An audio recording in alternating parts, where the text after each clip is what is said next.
Have you ever wondered why we love driving at night? I think it's about the sense of control.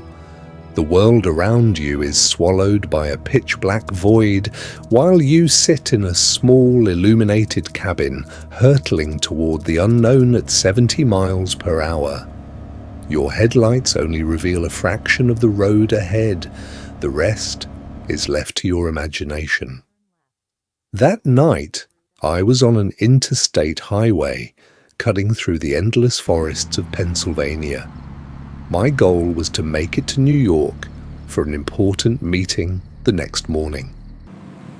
A podcast hummed quietly in the cabin, and the soft, female voice of the GPS made me feel like I was in the safest place on earth.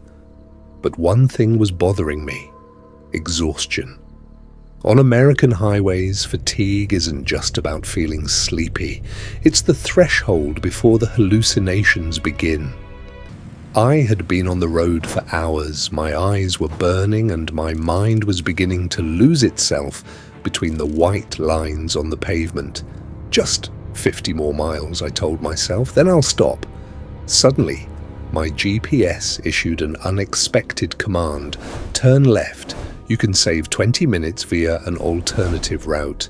In hindsight, that was my first mistake. I abandoned the main, well-lit and secure highway for a narrow road that barely registered on the map, winding deep into the woods. Whether you are in Europe or America, back roads have their own laws. Out there, you are far from help. The road narrowed and tree branches hung so low they seemed to graze the roof of my car.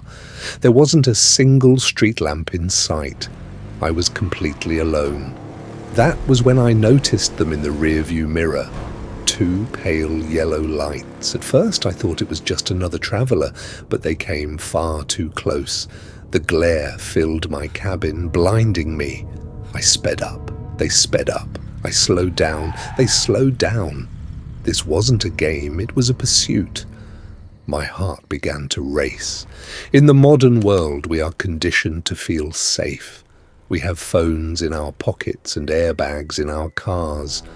But at night, in the middle of a forest, all of that turns into nothing more than useless scraps of plastic and metal. Suddenly I saw an old pickup truck pulled over on the shoulder ahead. Its hood was popped open and a woman stood beside it, waving her arms. My civilized mind said, I should help. She's in trouble. But my animal instinct screamed, don't stop, keep driving. I didn't stop. As I passed her, my headlights caught her face. There was no fear there, only a strange, chilling look of satisfaction. I glanced in the mirror.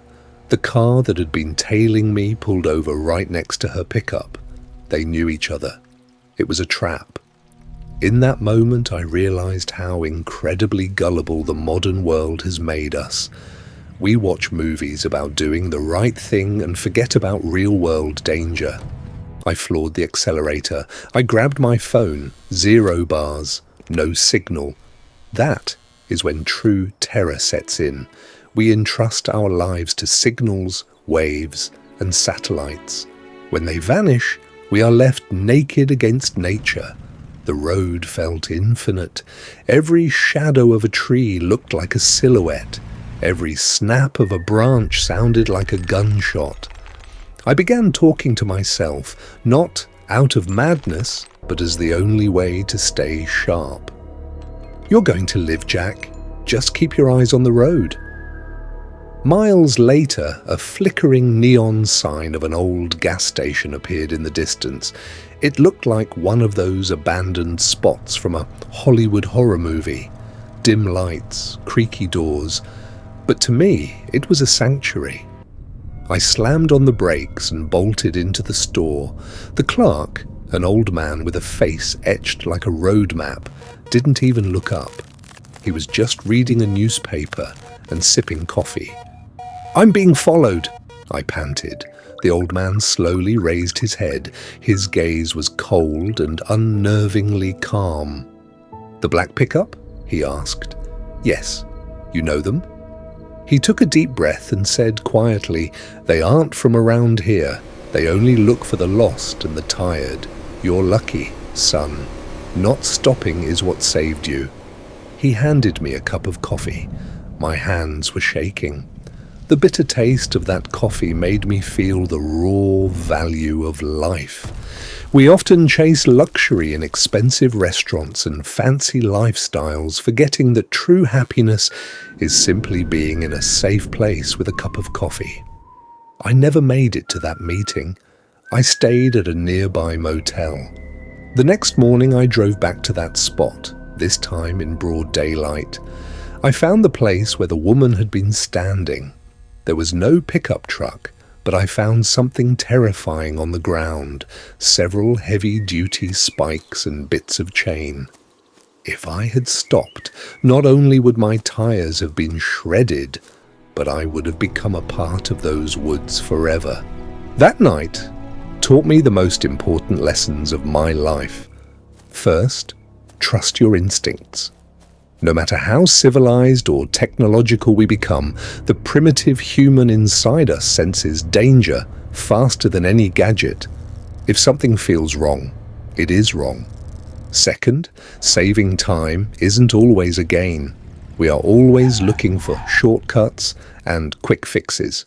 The GPS promises to save 20 minutes, but it doesn't tell you what you might have to sacrifice in return. The main road is the safe road. Third, technology is just a tool. If your phone dies, who are you? You must learn to rely on your own will and composure. Even now, when I drive at night, I find myself constantly checking the rearview mirror. Every pair of yellow headlights reminds me of that night. The world is beautiful, but there are still predators in its dark corners, and they are waiting for you to get tired, to get lost, and to trust your smart devices just a little too much. When you're on the highway, don't just look ahead, feel your surroundings, because sometimes the most terrifying thing isn't what you see, it's the eyes you don't see that are watching you. Stay safe. And remember, no amount of time saved is worth more than your life.